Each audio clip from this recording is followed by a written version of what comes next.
내 집 마련을 하거나 상급지로 갈아타기 하고 싶으신 분들은 이번이 정말 좋은 기회가 아닐까.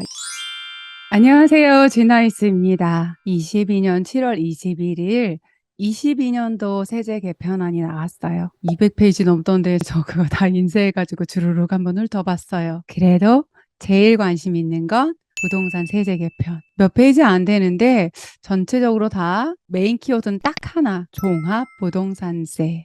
여기까지 듣고 나 종부세 안 내는데 하고 바로 클릭하고 나가시려고 하신 분. 종부세 얘기를 하자는 게 아니에요. 정부의 생각을 읽으면 그곳에 투자 포인트, 매수 포인트가 보여요. 그리고 언제 더 싸게 집을 살 수 있는지 알 수 있거든요. 그 포인트를 짚어드리고 싶어서 그러니까 가지 말고 같이 끝까지 들어보세요. 꼭 이거 들으시면 언제 집을 싸게 살 수 있는 매수 포인트 콕 짚어드릴게요. 먼저 요 개편안에 대해서 설명을 드리면서 이게 시장에 어떤 영향을 주는지를 설명하려고 보니까 요거를 안내를 드려야 되겠다. 그게 뭐냐면 종합부동산세가 어떻게 계산되는지 그 골자를 알아야 거기에 들어간 항목들이 어떻게 변할 때 어떻게 세금이 변하고 그래서 시장은 이렇게 움직인다 말씀드릴 수 있겠더라고요. 그래서 보면 종합부동산세를 계산할 때 첫 번째로 필요한 게 공시가격.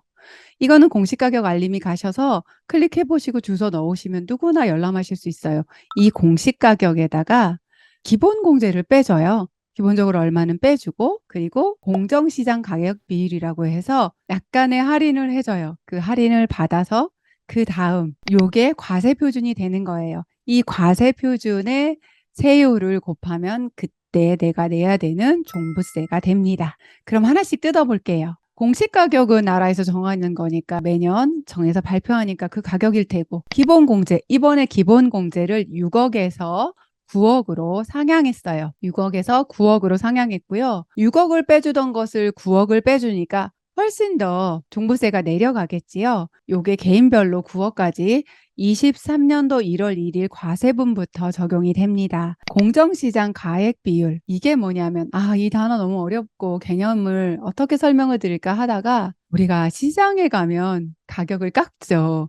갈치 한 마리 3만 원.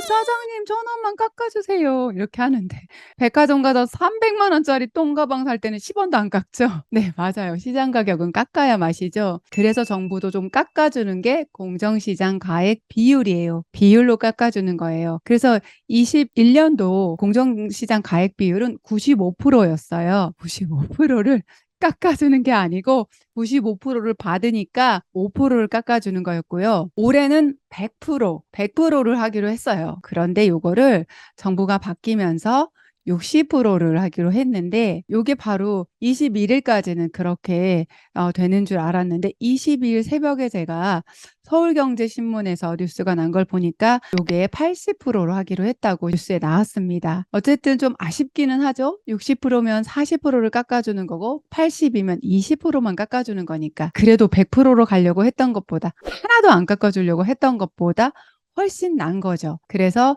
20% 정도를 깎아주기로 했습니다. 그러니까 종부세는 올라갈까요? 내려갈까요? 내려갑니다. 벌써 두 개째 종부세가 내려가는 포인트가 발생을 했습니다. 이렇게 하면 과세 표준이 나와요. 이 과세 표준에다가 세율만 곱하면 그게 바로 종합부동산세예요. 그런데 이 세율이 기가 막히게 바뀝니다. 지금까지는 세율 중과 아파트가 조정대상 지역에 두 채 있거나 아니면 조정대상 외의 지역 합쳐서 세 채 이상 있으면 2배를 내는 거죠. 사실은 이게 부부 공동명의로 있거나 이래도 이게 다 해당이 되고 굉장히 골치가 아프고 쉽게 말해서 아크로 리버파크 40억짜리 한 채 갖고 있는 사람 세율보다 10억짜리, 5억짜리 이렇게 두 채 갖고 있는 사람 세율이 더 높은 거죠. 사실 말이 안 되죠. 종합부동산세는 인별과세라고 해서 개인당 세금을 매기는데 그 개인의 자산이 부자세라고 했잖아요. 예전에 돈이 많아서 그래도 내는 건데 개수가 많다고 갑자기 세금을 더 걷는 그런 상황이 펼쳐졌었어요. 그걸 바로잡는 거죠. 개수는 상관없이 전체 금액의 세율을 곱해서 세금을 걷겠다 해서 세금이 많이 좀 조정이 됐고요.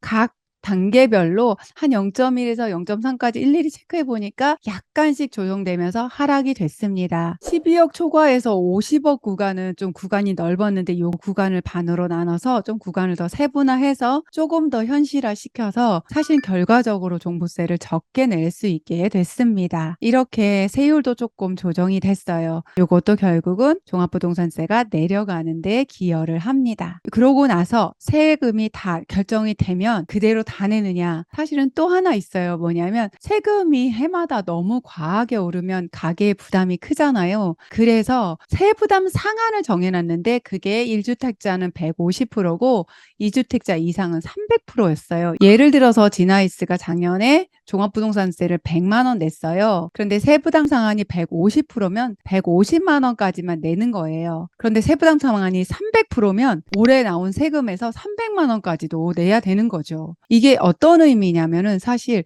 300만 원 한 번 내는 게 의미가 아니라 이 300만 원이 또 기준이 돼서 내년도에 또 이거에 300% 그러니까 900만 원까지도 세금이 계산되는 족족 다 내야 된다는 뜻이거든요. 굉장히 무시무시한 법이에요.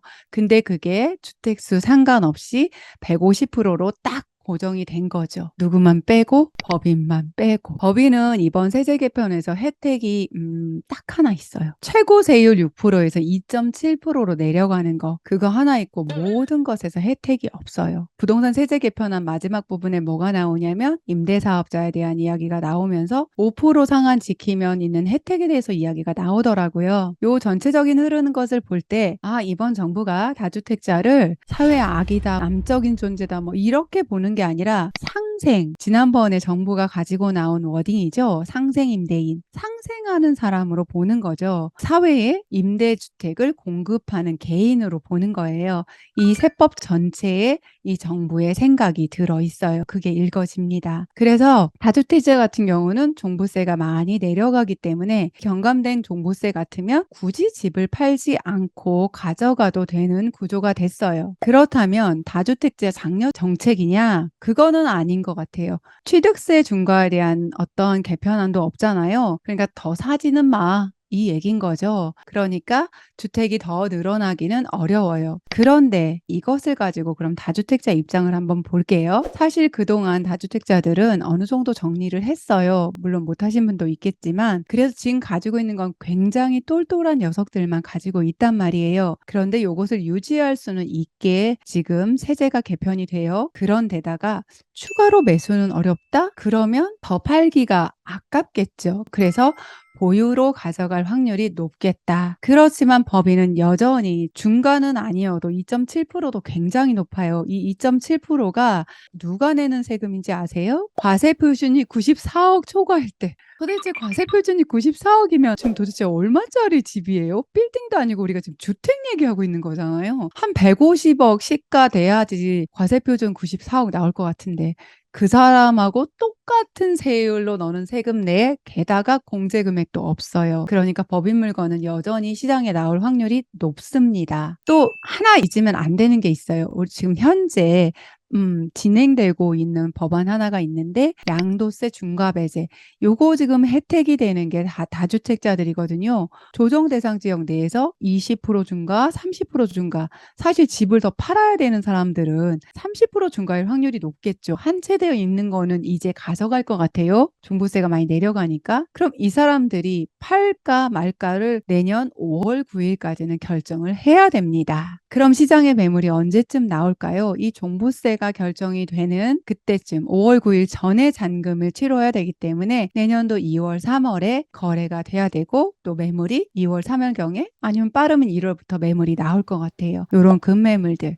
다주택자가 양도세 중과발자 받고 싶은 매물, 법인이 종부세 때문에 나오는 매물들이 많지는 않지만 알짜게 나올 수 있어요. 그리고 지금 시장 분위기는 이미 어떤 분위기냐면 부동산 가보면 물건이 13억에 내놨는데 거래 안 된다. 한 달 이상 이렇게 지켜보시다가 왜 이렇게 내 물건 안 팔리냐고 전화 오면 그때서야 지금 이 정도 가격 갖고는 아무도 안 쳐다본다 하면 12억에 내놓거나 이럴 때 거꾸로 매수자가 그거 11억까지 깎아주면 살게요. 이런 시장이에요. 정말 1,000만 원, 2,000만 원도 아니고 막 1억씩도 팍팍팍 깎는 그래서 진짜 급매거나 진짜 원하는 구역이 있다면 눈여겨봤다가 매수하기도 참 좋은 시장입니다. 지금 보합이고 지금 또 하락 시즌도 보이고 또 하락으로 이미 들어간 대구 같은 것도 있는데 당장 가서 사시라는 게 아니라 세제 개편을 보니까 앞으로 물건이 엄청 많이 나올 만한 것도 아니고 그리고 하락 구간에서도 버텨줄 만한 좋은 물건 광역시급 이상 뭐 30% 이상 정도는 굉장히 물건들이 좋아요. 이런 곳에 내 집 마련을 하거나 이번에 정말 높은 좋은 상급지로 갈아타기 하고 싶으신 분들은 이번이 정말 좋은 기회가 아닐까 이런 생각을 좀 해봅니다. 이렇게 정부에서 내놓은 세제 개편안 같은 것만 봐도 그 안에 정부의 생각을 읽을 수 있고 그 정부의 생각을 읽고 시장이 어떻게 움직일지를 읽어낼 수 있으면 그럼 내가 언제 내 집 마련을 하고 언제 지금 집보다 더 좋은 곳으로 갈아타기를 할 수 있는지 포인트를 집어낼 수가 있어요. 처음엔 어렵죠. 그러니까 저하고 같이 하세요. 이번 세제 개편안을 같이 풀어봤잖아요. 이렇게 몇 번 하시면 금방 자기만의 인사이트 만들어내실 수 있어요. 아마 다음엔 언제 정부에서 이런 문서 올려줄까 보도자료가 궁금해지실 것 같아요. 네, 지금까지 2022년 이 세제 개편안을 통해 시장이 어떻게 움직일지, 그럼 나는 어떤 포인트로 투자와 내 집 마련에 적용할지 알아봤습니다. 어떠셨어요? 즐거웠어요? 그럼 구독, 좋아요 눌러주시고 댓글로 소통해 주시면 더 감사하겠습니다. 지금까지 진화이스였습니다. 감사합니다.